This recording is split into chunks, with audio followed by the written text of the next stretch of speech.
ഒരു കാര്യം, അവൾ ഉറങ്ങിയെന്ന് ഉറപ്പ് വരുത്തിയ ശേഷമേ അടിക്കാവൂ. 121. ഒരു പെണ്ണിനെ കെട്ടിയിട്ട് അടിക്കുന്നത് പാവമല്ലേ? ധർമ്മങ്ങൾക്ക് സ്ഥാനമില്ല. 125. ഇനി പറ, എന്തിനാ നിങ്ങളെ സേവ്യറെ വേഷം കെട്ടിച്ചത്? വേഷം കെട്ടിച്ചെന്നോ? സേവ്യറെ കള്ളും മൂന്തി ഏതാണ്ട് തമാശ കാണിച്ചതിന്? തമാശ. 150 കിലോ തൂക്കമുള്ള കരിമ്പോത്ത് പോലുള്ള സാധനത്തിന് കരിയും വാരി തേച്ച് വീട്ടിൽ കയറ്റി വിട്ടാണോ തമാശ കാണിക്കുന്നത്? സേവിയറിനെ ഞങ്ങൾക്കറിയാം. ഒരു കാര്യം ഒറ്റയ്ക്ക് ചെയ്യാനുള്ള ആംബിയർ ഒന്നും അയാൾക്കില്ല. നീ പറയണത് കേട്ടതൊന്നും ഞങ്ങൾ അത് ചെയ്യിച്ചെന്ന്. അഭിനയിച്ച് ബുദ്ധിമുട്ടണമെന്നില്ല. കൂട്ടുകാരനെ കാണണ്ടേ? ജനമൈത്രി നഗറിനെ കിടുകിടോ വിറപ്പിച്ച ഗൂണ്ട സിസിലി. ലൈറ്റ് ഓഫ് ചെയ്ത് കമ്പി വടി കൊണ്ട് സിമ്പിൾ ആയിട്ട് കൈയും കാലും തല്ലി ഒടിക്കുന്ന ഒരു കുഞ്ഞു കലാപരിപാടി. അങ്ങനെ പവനായി ശവമായി. ഇനി ഇത് ആവർത്തിച്ച നിങ്ങൾക്ക് ഞാൻ വെച്ചിട്ടുണ്ട്. മറ്റേ കൈ കൂടി ഞാൻ ഒടിക്കും. എവിടെയാണ് സേവ്യറെ പിഴച്ചത്? പൊന്നാണ്ടാ, സിസിലിയെ കണ്ടതും എനിക്ക് ഇടതും പലതും മാറിപ്പോയി. ഇതാ പറയുന്നത്, ക്ലച്ച് പിടിക്കണമെങ്കിൽ ഏതെങ്കിലും ഒരിടത്ത് ഉറച്ചു നിൽക്കണമെന്ന്. ഒന്നുകിൽ ഇടത് അല്ലെങ്കിൽ വലത്.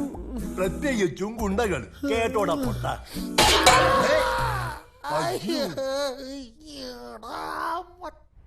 ഊരകം കാരാത്തോട് ബൈപ്പാസിന് വേണ്ടി ലാൻഡ് അക്വിസിഷൻ നടപടികൾ എത്രയും വേഗം തുടങ്ങാനാണ് ക്യാബിനറ്റ് നിർദ്ദേശം. എല്ലാ ലാൻഡ് ഓണേഴ്സിനും ഇമ്മീഡിയറ്റ് ആയിട്ട് നോട്ടീസ് അയക്കണം. എത്ര ലാൻഡാ ലിസ്റ്റ് ഔട്ട് ചെയ്തിട്ടുള്ളത്? 55 വീട്ടുകാരുണ്ടായിരുന്നു. എല്ലാവർക്കും 2 വർഷം മുമ്പ് നോട്ടീസ് അയച്ചതാണ്. Any objections? അന്ന് കാര്യമായ എതിർപ്പൊന്നും ഉണ്ടായിരുന്നില്ല. Anyway let us find out. അവരുടെ റീഹാബിലിറ്റേഷൻ സ്ട്രാറ്റജി ഡിസ്കസ് ചെയ്യാനായിട്ട് ജനപ്രതിനിധികളുടെ യോഗം ഉടനടി വിളിച്ചു ചേർക്കണം. Yes sir. Okay, do it with immediate effect. ഒരു പ്രസ് റിലീസർ കൊടുത്തേക്കൂ. സർ.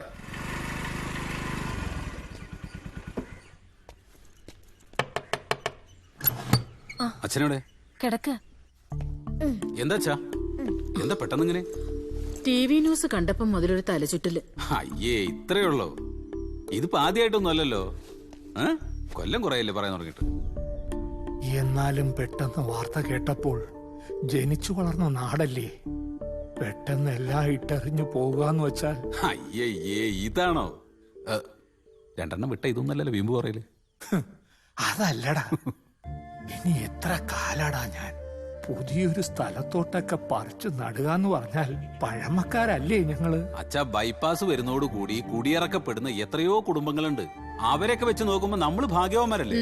നിന്റെ ഉമക്കത്ത എല്ലാത്തിനും കാരണം കാരത്തോട് ജംഗ്ഷനിലെ ഗതാഗത കുരുക്ക് പോലും കുരുക്കഴിച്ചപ്പോ സമാധാനമായല്ലോ. അമ്മേ, അതിനെന്താണ്? വീട് പോകുന്നുള്ളത് ശരി, പക്ഷെ റോഡ് വരുന്നോട് കൂടിയിട്ട് ബാക്കിയുള്ള സ്ഥലത്തിന് 4 ഇരട്ടി വില കിട്ടും. ആ പൈസ കൊണ്ട് നമുക്ക് 1-ാം തരം ഒരു വീട് വാങ്ങാം. അച്ഛൻ സമാധാനായിട്ടിരിക്കും. താൻ കുഴിച്ച കുഴിയിൽ താൻ തന്നെ.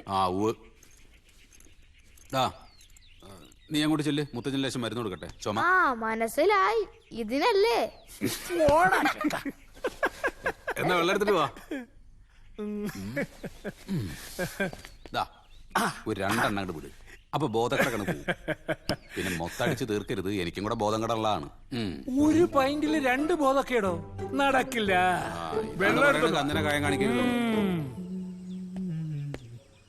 അച്ഛാ, ഇറങ്ങാം. വരുന്നു. ഞങ്ങള് റെഡി. നിങ്ങളെങ്ങോട്ടാണ്? വീട് കാണാൻ. ഓ, അതിനൊന്നും ആയില്ലല്ലോ, ഞങ്ങളൊന്ന് പോയി കാണട്ടെ. എന്നാലും അങ്ങനെയല്ലല്ലോ, അവളുടെ താല്പര്യം കൂടി നോക്കണ്ടേ? ഒരു ഓട്ടോ വിളിച്ച് അവളോട് കൂട്ടിക്കൊണ്ട് പോ. അതെ, എന്നാ നിങ്ങൾ 2 കൂടെ പോയിട്ട് വാ. നിങ്ങൾക്കല്ലേ വീട് ഇഷ്ടപ്പെടേണ്ടത്. ആന്നും വേണ്ട, ചന്നും ശരിയാവില്ല. നിങ്ങൾ 2 പേരും കൂടെയാണ് ഇവിടെ വഷളാക്കാൻ നിൽക്കുന്നത്. ആ ദാമോദര മാഷോടെ വെയിറ്റ് ചെയ്യണം, നമുക്ക് പോയിട്ട് വരാം. എന്നാ പിന്നെ നിങ്ങൾ എല്ലാരും കൂടെ അകത്ത് കയറിയിരുന്നോ, ഞങ്ങൾ 2 കൂടെ പോയിട്ട് വരാം. വാ. എവിടേക്ക് പോവാന്ന് പറഞ്ഞാൽ കൂടെ അറിയിക്കോളൂ. പുറപ്പെട്ടിട്ട് ഒരു കാര്യമില്ല.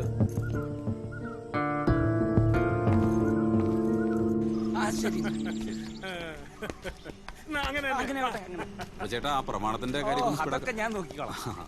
കുഴപ്പമില്ല അല്ലപ്പാ? കൊള്ളാം കൊള്ളാം. കണ്ട ഒരു മനയൊക്കെ ഉണ്ട്. തരക്കേടില്ല, നല്ല വീട്. ഉറപ്പിച്ചോ? ഏകദേശം ഒരു ധാരണയായി. അടുത്ത ആഴ്ച എഴുതാന്നാ. അല്ല, മനസ്സിലായില്ല. ഞാൻ തമ്പി, വേലുത്തമ്പി. അല്ല, ഇവിടുത്തെ ഇത് സേവ്യർ കുബേര. അല്ല, കാലിനെന്ത് പറ്റി? റോഡ് മൊത്തം കട്ടറല്ലേ? ഞങ്ങൾക്ക് അങ്ങനെ തോന്നില്ലല്ലോ. നിങ്ങൾ പുതിയതല്ലേ? അതെ. സാവധാനം ബോധ്യായിക്കോളും. ഏതായാലും ഇതുപോലൊരു വടിക്ക് ഓർഡർ ചെയ്ത് വെച്ച്. ഏതായാലും തീരുമാനിച്ചുറപ്പിച്ച സ്ഥിതിക്ക് ഞങ്ങൾ ഇനി ഒന്നും പറയുന്നില്ല. ജനമൈത്രി നഗറിലേക്ക് സുസ്വാഗതം. ഒരു പ്രധാന കാര്യം ചോദിച്ചോട്ടെ? ഇവിടത്തെ ബിവറേജ് കോർപ്പറേഷൻ എവിടെ? ആ വളവിലുണ്ട്, അവിടെ തന്നെ അല്ലേ?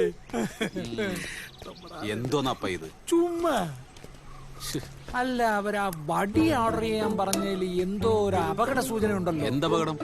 അച്ഛൻ നോക്ക്, വല്ല കുഴപ്പമുണ്ട് ഈ റോഡിന്? കേരളത്തിലെ മറ്റുള്ള റോഡുകളെ വെച്ച് നോക്കുമ്പോ ഇതാണ് ഭേദം. ഇവന്മാര് വല്ല വെള്ളം അടിച്ച് വണ്ടി ഓടിച്ച് കാണും. അപ്പന്റെ അത്രയും കപ്പാസിറ്റി കാണൂലല്ലോ. ഏതായാലും എനിക്ക് ഒരു കാര്യം ഇഷ്ടപ്പെട്ടു. എന്തോന്ന്? അടുത്തൊരു SI ഉള്ളതുകൊണ്ട് കള്ളന്മാരെ പേടിക്കണ്ട. ഓ, കള്ളന്മാരാ അപ്പ ഭേദം. മോഷണം മാത്രല്ലേ ഉള്ളൂ, ഭീഷണി ഇല്ലല്ലോ. ഈ അച്ഛനെ കൊണ്ട് തോറ്റു. വീടും ലൊക്കേഷനും അയൽവക്കൊന്നും അച്ഛന് പ്രശ്നമല്ല. വാക്കബിൾ ഡിസ്റ്റൻസിൽ ബിവറേജ് ഉണ്ടോ അത് മതി. ആ മഞ്ജു, ഇതിനേക്കാ വലിയ വീടാ. നമുക്ക് 4 പേർക്ക് അത് കൊട്ടാരാ. ഇത്തിരി പഴക്കൊക്കെ ഉണ്ട്. അതൊക്കെ ഒരു കോട്ട് പെയിന്റ് അടിച്ചാൽ നമുക്ക് മാറ്റാവുന്നതേ ഉള്ളൂ. പിന്നെ പുറംപണിയൊക്കെ നമുക്ക് സൗകര്യം പോലെ ചെയ്യാം. ആ, നിനക്ക് സന്തോഷമുള്ളൊരു വാർത്തയുണ്ട്. നല്ല അടിപൊളി കിച്ചൺ മോഡുല. എടീ, നീ കേൾക്കുന്നുണ്ടോ? ഉണ്ടേ. ഞാനെന്ത് പറയാനാ? നിങ്ങൾ കാണുന്നു, നിങ്ങൾ തീരുമാനിക്കുന്നു. പെണ്ണുങ്ങൾ അഭിപ്രായം പറയാൻ പാടില്ലല്ലോ. അതല്ലേ നിങ്ങളുടെ കാഴ്ചപ്പാട്. നിനക്ക് ഇതുവരെ എന്നെ മനസ്സിലായില്ലല്ലോ മഞ്ജു. ഈ ലോകത്ത് നിന്റെ ഇഷ്ടാനിഷ്ടങ്ങൾ എന്നെ പോലെ അറിയുന്ന വേറെ ആരാ ഉള്ളേ? ആ വീട്ടിൽ മുഴുവൻ ഞാൻ തരഞ്ഞത് നിന്റെ ഇഷ്ടങ്ങളായിരുന്നു. നിനക്ക് വേണ്ടി ഞാൻ കണ്ടാ പോരേടി. ജീവിതത്തിൽ ആദ്യമായിട്ടല്ലേ നമ്മളൊരു പുതിയ വീട് വാങ്ങുന്നത്. അപ്പൊ അത് കാണാൻ ഭർത്താവിനോടൊപ്പം പോവുക, അത് ഏതൊരു പെണ്ണിന്റെ മോഹമല്ലേ? കുട്ടിയേട്ടന്റെ സ്കൂട്ടറിന്റെ പുറകിലെ ഒട്ടിപ്പിടിച്ചിരുന്ന്. നീ എന്താടി കൊച്ചുകുട്ടികളെ പോലെ? അച്ഛനെ കൊണ്ടുപോയത് അതിന്റെ പ്രശ്നം? വയസ്സായ ആളല്ലേ, വിഷമിപ്പിക്കണ്ടെന്ന് വിചാരിച്ചു. അച്ഛൻ വിഷമിക്കുന്നത് കുട്ടിയേട്ടന് സഹിക്കില്ല. എന്റെ ഫീലിങ്സ് ആർക്കും ഒരു പ്രശ്നമല്ല. അയ്യേ, നിന്റെ മനസ്സിൽ ഇതൊക്കെയാണോ? നിനക്ക് എന്താ ഇവിടെ ഒരു കുറവ്? ഏയ്, എനിക്ക് ഒരു കുറവുമില്ല. സന്തോഷാണ്. രാവിലെ എണീക്കുക, അടുക്കള കയറുക, വെക്കുക, വിളമ്പുക, കഴിക്കുക. അഭിപ്രായങ്ങൾ മാത്രം പറയാൻ പാടില്ല. അതാണല്ലോ ഭാര്യ, അതാണല്ലോ സ്ത്രീ.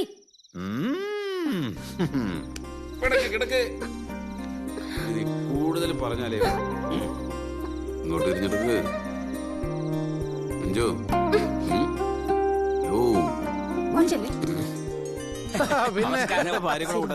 ആള് കൂടുന്നിടത്തൊന്നും അവള് വരത്തില്ലെന്നേ. എല്ലാവരും ബാച്ചിലേഴ്സ് ആയിട്ടാണല്ലോ, ഭാര്യമാരൊന്നും ഇല്ലേ? അവരൊക്കെ ഭയങ്കര തിരക്കിലല്ലേ. ജനറൽ ബോഡി, ലോക്കൽ മീറ്റിംഗ്, സംസ്ഥാന സമ്മേളനം, ഒന്നും പറയണ്ട. ഒരു പുതിയ ഫാമിലിയെ കിട്ടിയതിന്റെ ത്രില്ലില്ല അവര്. അതുകൊണ്ട് എത്ര പാതിരാത്രി ആയാലും അവരിങ്ങോട്ട് എത്തും. അച്ഛാ, ബാലൻ. ആ ബാല, അപ്പൊ എന്താ അമ്മ വിഷയം കൂട്ടായിരുന്നല്ലേ? അവരുടെ സ്വഭാവം നിങ്ങൾക്ക് അറിയാവോ? അച്ഛാ, ഹേയ് വാമി. എല്ലാരും വന്നല്ലോ. എന്നാ പിന്നെ താമസിക്കണം, നമുക്ക് ചടങ്ങ് തുടങ്ങാം. വന്നാട്ടെ വന്നാട്ടെ.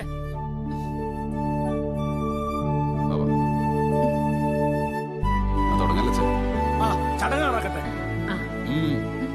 വാമേ, അമ്മ കൊടുത്തു. വേണ്ട, മോള് കൊടുത്തിട്ടെ. ഐശ്വര്യമുള്ള ഒരാൾ കൊളത്തിട്ട അപ്പൊ അതല്ലേ നല്ലത്. നല്ല കാര്യം നടക്കുമ്പോ അവളെ ഇളക്കാതെ. അമ്മേ, അമ്മ വാ.